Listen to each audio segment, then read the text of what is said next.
अहिल्यानगरच्या लाडक्या घोड्याने ठरवला त्र्यंबक ते पंढरपूर दिंडीचा मार्ग, बेलापूर आणि संत निवृत्तीनाथांची अनोखी गोष्ट। मंडळी, रामकृष्ण हरी।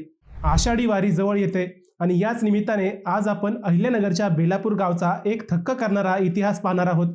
मंडळी, येत्या 29 जूनला त्र्यंबकेश्वरहून निघालेली संत निवृत्तीनाथांची पालखी 9 जुलैला बेलापूरला मुक्कामी येत आहे।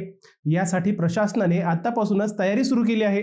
पण बेलापूर गाव आणि पालखीचं नातं खूप जुनं आणि ऐतिहासिक आहे।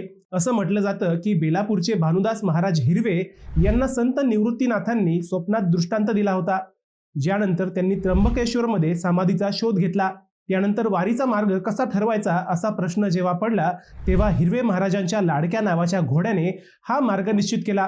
हा घोडा जिथे जिथे थांबायचा तिथे दुपारची विश्रांती आणि जिथे बसायचा तिथे पालखीचा मुक्काम ठरवला जायचा। पुढे याच घोड्याचा मृत्यू बेलापुरात झाला आणि आज त्याची समाधी भाविकांचे मोठे श्रद्धास्थान आहे। तर मग मंडळी, वारीची ही अनोखी माहिती तुम्हाला कशी वाटली ते आम्हाला कमेंट करून नक्की सांगा आणि व्हिडिओ शेअर करायला विसरू नका।